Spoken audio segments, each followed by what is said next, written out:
Well,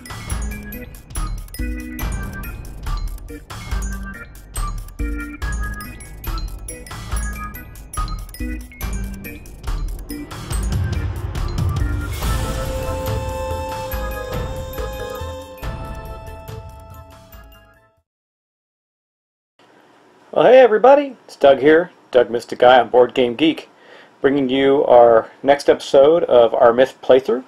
I'm going to go back to my disclaimer about not making this rules burdened while I will try to follow the rules, but I do want to make corrections when I feel they're necessary.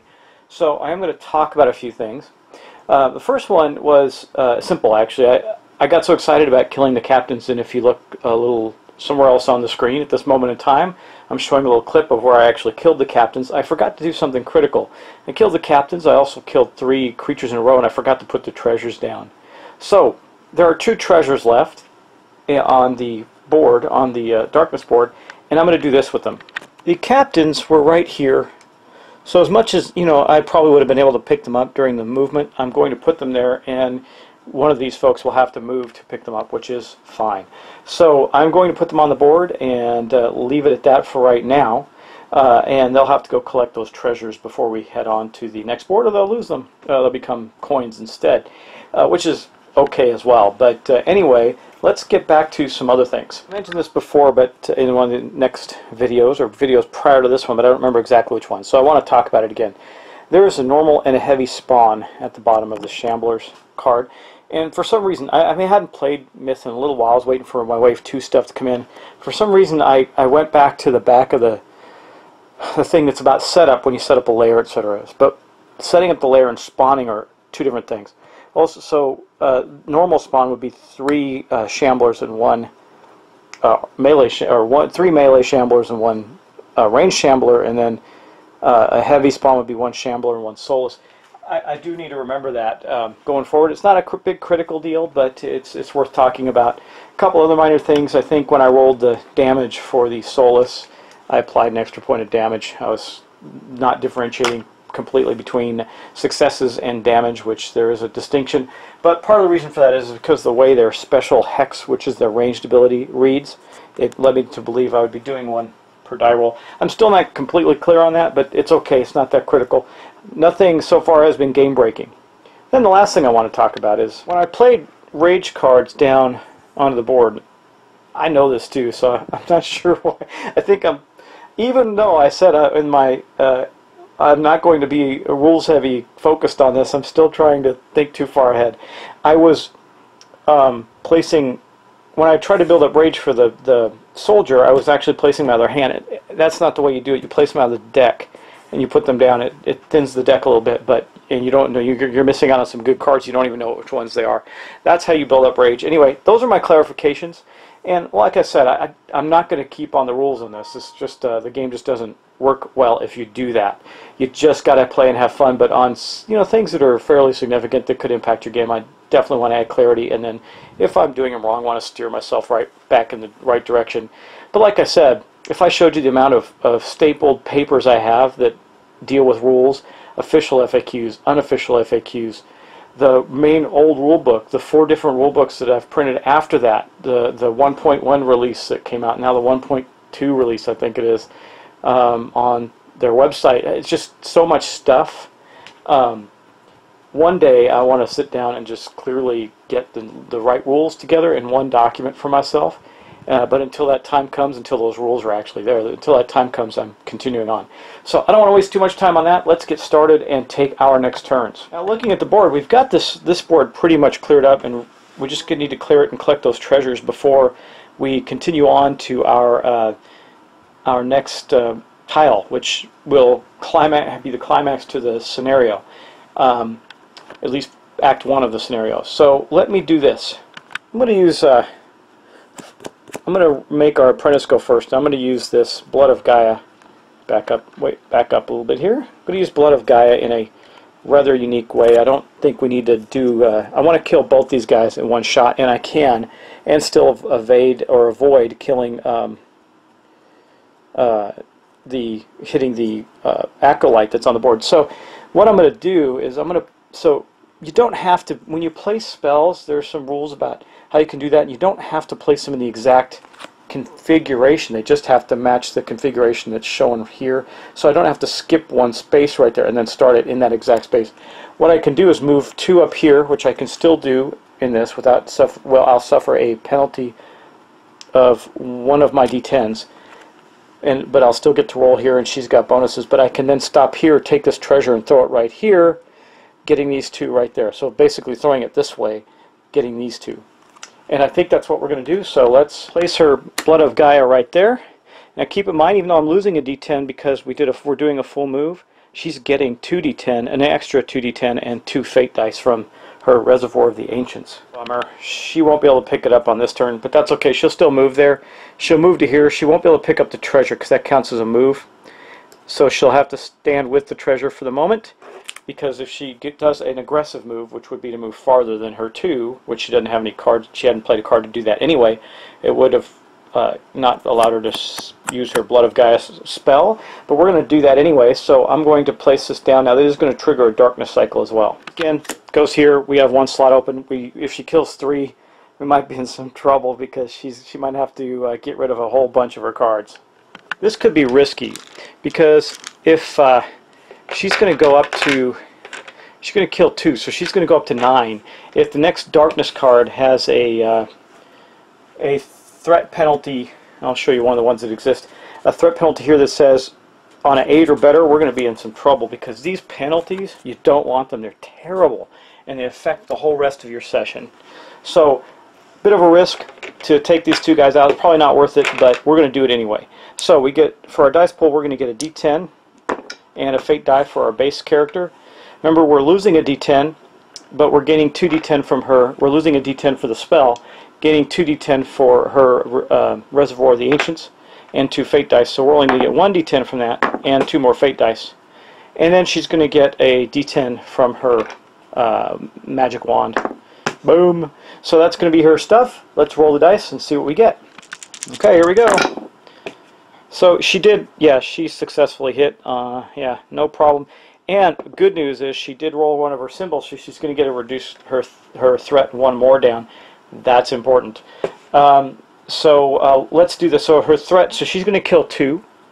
These 2 right here, remember, we're placing the Blood of Gaia right there. It'll go out 1 and hit these 3 squares. So these 2 guys are kaput.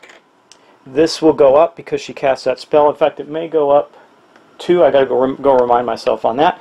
But anyway, let's go to her board and put her threat up. We're going to go up 2, but again, she rolled her fate recipe there, so it's going to go back down to 8. Now, if this darkness card has some bad news for us, which I hope it won't, we'll get lucky and we'll have moved on. But it could be a bad thing for us. Anyway, you notice that it is going to increase the darkness 2, which I thought that was the case here. And so let's, I think she's perfectly healthy, so she should have 6 points, I believe. Yeah, okay. Her token got moved. But anyway, let's go back to the board and take a look at our darkness event, because we have triggered the darkness. So we're going to wrap this bad boy over to 1 again here, and we're going to draw a darkness card because we have done it. Now, okay, good. The threat penalties says all AP spent is doubled, but that would only be if we were at a 10. So, and we're not. So we got lucky there. It says event, if the darkness activated in refresh phase, then no interrupt cards can be played. It wasn't, so that's okay. We have no layer, so we're not going to have a spot. So we're just going to activate the minions that are there, all 1 of them. He's going to get to attack the well, proximity. He's got a choice between the rogue or our brigand and our warrior, our soldier, and the brigand has, I don't know, they're both at the same health too, I think. And so it's then faith. Okay, well, he'll take a swipe at the brigand because that would make more sense. Okay, let's go to the dice bowl. Just a wimpy attack. 1 wimpy attack of a 7 did actually hit, but does the rogue want to accept that hit? Let's see. Our brigand has some skills in that regards. I don't think we have any available to us. We don't. So he does actually take a point of damage, putting him, he's at a 8 right now, so he's down to a 7. He's at an 8 because he's wearing the leather armor. So that ends the darkness cycle, very small one, and we can continue on with the rest of our turn. So since we did do that, I'm going to move the warrior. The warrior's not going to fight anything. And again, we've already done something that costs action points, so we're not going to be loitering this turn. That's a good thing. And we are going to kill this thing this turn. But our warrior, she's going to go here too and pick up this treasure. So let's get the box and draw a treasure from our trove here. Trying to mix them up really good because I keep drawing the better ones out. And you probably think I'm cheating and looking, but I'm really not. Let's see, what do we get here? I swear to you, I'm not cheating on this. Anyway, we're going to get another green treasure out of that. So let me grab the green treasure deck here. Man, I'm having really good luck with that, right?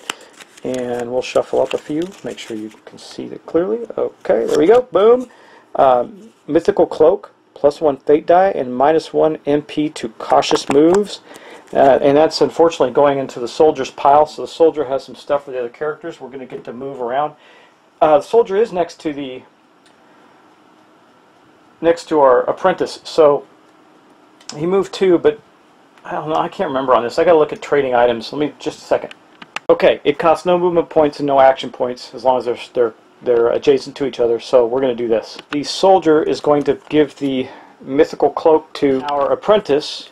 It's just going to be they're not trading items. He's just giving it to, or she's giving it to her. And then in the refresh phase, which is a little minor error made. I think I actually traded something out, but didn't matter. We could have done it in the refresh phase as well. She will swap the adventurer's gear for the magical cloak. So let's continue on. Our brigand is going to take out that last remaining skeleton. So what do we do here? Can we take out that? You know what?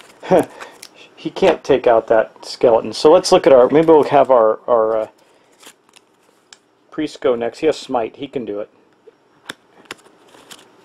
Yeah, we don't need to do much or be fancy, but let's do that. We're going to go to our acolyte next. So we can make a full move, but we're going to suffer a TN, -1 TN for that. So, oh, it's actually a bonus. So we're going to go 1, let's put them in the right spots here. 1, 2 to right there. Then we're going to use this card. So I'm going to place that in his slot. That is going to make, well, let me show you what we're doing here. I realized we weren't focused on here. So our acolyte was there, so he's moving here. And that will increase our darkness track up to 2, which is fine because it's going to reset when we go to the next tile. And then he's going to make an attack on the skeleton. Dice pool, he's going to have 1 d10 and a fate die. He's going to have another d10 for his club or wooden plank. And I think the smite just lowers the TN at this point from a 4 to a 3. So the odds of us missing are pretty bad. I mean, we're probably going to hit, which is good. And I already increased the darkness track on that one, so let's just roll the dice. That's what we're going to have for this turn. And that is not considered... Yep, okay, that's it. Well, you know, since our apprentice has the Hero's Edge going, might as well grant it to the acolyte, which will add a d10 and a fate die. Let's do that. Why not? So we're adding a d10 and a fate die for that. And what I'm talking about is the ongoing Hero's Edge card that the apprentice has running. It enhances 1 hero for 1 turn. So, yeah, easily hit. Did not roll any of his stuff, so he killed the last remaining skeleton on the board. That means we're going to have to head toward the edge of the tile and get that going. But let's go back to his board and increase his threat by 1. Okay. Now, the only person we have left to move, really, is our brigand. Since the tile's cleared, we want to make sure we get this before the end of the phase, because then we'll have to... we could have done this in any order, too, by the way, but he's going to use his hustle as a... It doesn't matter, action or reaction, so he's going to use 1 card. That is going to increase our darkness track, but it's not going to matter because it's going to go down. And we're going to go 1, 2, 3, and we still have 1 movement point left to collect this treasure. So we're going to do that. Got our treasure trove out here again. You know, so many more copper ones which represent the lesser of the items. And I keep getting green ones. Again, I'm not looking. Just shuffling up and got another silver. Well, there won't be many of those left in there after a while. Let me go get the green deck out. I couldn't cheat better than that. Anyway, our luck in this has been really good, but we're going to be leaving ourselves because we haven't put any other like blue ones in or anything like that. Anyway, we got a Ring of Kings, and that's going to be the Brigand, it says draw 2 treasure tokens and keep 1 when picking up treasure. That is awesome. So that will go into the uh-oh, Brigand might already have it full. Yeah, he's got his dirty blanket there, so I think he's going to trade that to somebody else. We'll see, because the dirty blanket allows him to hide better in shadows when he's less noticeable in shadows with the dirty blanket on. I guess it blends in with the gross surroundings. Anyway, that's going to end our phase. So now we're going to go to our hero card phase. As we'll start with our apprentice. You see he's going to go down 3 threats, so he's at 0, and it doesn't matter because it's cleared. But I still want to do this anyway. And the darkness track is going to go back down to nothing, by the way. But we're going to keep, I think we're going to keep a 10 the week. For him, this goes in discard. We're going to draw up 4 more. 4, okay. And that's going to give us a hustle, an intercession, guardian angel, and smite. So he's got some stuff he can do there. Now for our apprentice. We're still just simply going to move the Blood of Gaia away. That's going to take that away. That's going to only put him down 1, so he's down at 7, or she rather is down at 7. And then the one we're going to keep again is another Blood of Gaia. It's a good damaging spell, one of her better ones. And then we'll draw 1, 2, 3, and 4. So what we have here is Blink, I like that one. Sprint, a normal attack, and Fingers of Aya, which is still another good ranged attack. Our Brigand is going to drop 3, so he's at 0 threat, which is going to go to 0 threat anyway. All of them are. We're going to get rid of the Hustle. Then we're going to keep a card, which is going to be one with the darkness. So we can go back into Shadows next turn. Those will get shuffled. 2, 3, 4, or sorry, discarded. We're going to pick up 4. We get Shadow Reach, one of my favorites. Good because we're going on to a new tile. Unseen Ally. Now you see me in attack. Okay, this might not be that great for us because I don't know if we can get onto the new tile even with double movement this turn and still be able to use these cards. It's going to give us a 4 movement as a base movement, and we're going to have to activate the new tile. So let's go to our soldier. What is our soldier going to keep? I believe we're going to keep we're going to keep Riding the Edge. The rest of these will be discarded. We're going to draw 4 more. 1, 2, 3, 4, and whoop. And I'm not on our soldier, but that's okay. You'll get the idea. Devastate, that's good. The Easy Way, Drawing the Ire, and Blade Dance. Okay, that is going to end our card draw phase. Now we go into our refresh phase. So what happens then? Things for certain is well, this actually goes in the ring slot, so we can just put it on. Okay, we got the mythical cloak in her ring slot there, or item slot rather, that gives her +1 movement point to cautious moves. I mean, that would also be very good for our Brigand. But that's okay, because it does also add a fate dice. Man, I don't know. You know, we can freely trade. I think what we're going to do with that is I'm going to give this to the Brigand. I'll give this to her, so she has an item at least. Give this to the Brigand and replace the dirty blanket with that, because it's just a better item for. I mean, that +1 movement in cautious moves gives them 2. That could be very valuable. I don't see any other item trading. Wait. We do have these robes, which are +1 vitality, but +1 TN versus melee attacks. Well, let's do that. We'll trade out the Apprentice's adventuring gear and put the robes on the Apprentice. That's our refresh phase. Now, the reason I could do that without them all, and they almost all are standing next to each other. The reason I could do that now is because we have cleared the tile. Let's wrap up with taking another few steps. So I'm going to do this off camera, but everybody's threat is going down to nothing as we move on to the new tile. And I want to review our scenario for this as we head on to the next turn, because there is something special. Let's see. So for the setup of the next tile, yeah, I'll set up the next tile because we're going to move. We're going to do double moves, and I'm going to do that now. So we're going to go 1, 2, 3 and expose this tile. I'll just move them all up behind him like that. That would be the move. I think I'm just going to leave the cards the way they are. Transitioning to tiles has always been a weird thing to me. I mean, you should just be able to move on to the next tile. So instead of going through a whole nother round of transferring cards, we're just going to start the new tile off. So what do I have on the new tile? Well, that's what I wanted to show you, because we do definitely have the big boss. Now, let me show you what that's going to look like. I can also make this incredibly easy for myself, but the boss actually is going to be right here. And we're going to spawn, for the amount that should be on this tile, hunting packs. I could spawn a layer or not, because the mission here is to get within 5 of the, let's move them all right here, 5 of the boss monster. And I know I'm fudging a little bit on the tile move, but I don't want to have you sit through me just moving up to the tile. We're going to spawn some guys in here. I'll make it challenging enough, but we're also going to have to face them coming back. So when we come back onto the tile, the hunting packs have to be repopulated, so we have to fight our way back out. The only thing we have to do is get within 1, 2, 3, 4 of the 5 of the boss, and we have done so just by entering the tile. So now we don't actually have to fight the boss in this particular scenario, which is a great thing, and it shows that the boss is right on top of, if I can see it correctly, my eyes aren't that bad, it looks like the boss is actually right here. So we need to go 1, 2, 3, we still have it, there we're within 5 of the boss. So at this point really all we have to do, we can turn around and abandon that tile and run, but we can also get more treasure. I don't really want to fight the boss though.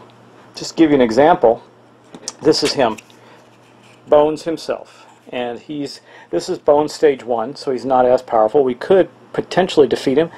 I might do that. We don't have to though, because if we defeat him he will be back in the second one regardless.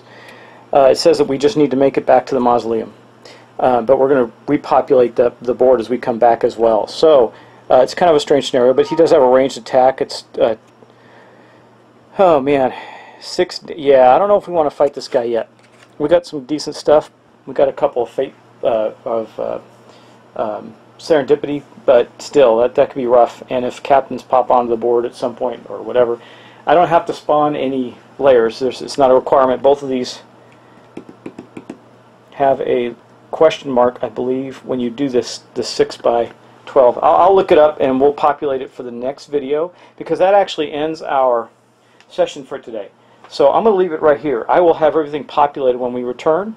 So I'd like to thank you for watching, and yes, I know I fudged that a little bit to help it along so that you weren't sitting there watching me move guys incrementally up to the new tile.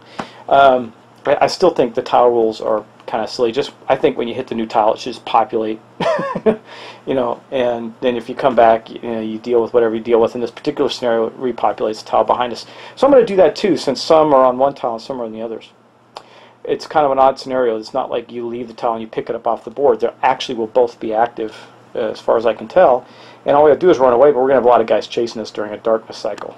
So, and we should kill some because it might drop some stuff. Anyway, thanks for watching, guys. I'm going to kind of research how I want to manage this as well for this next session, because this scenario is a little different. Again, in this scenario, we just had to identify what was creating the skeletons. Now we know. It's, if you didn't get a good look at the miniature, I'll bring him back up here. It's Bones, and carried a palanquin. He's got no legs himself, but his legs are skeletons that are holding him up. Man, what a cool miniature, huh? Anyway, that's that. So, thanks for watching, and I'll talk to you soon.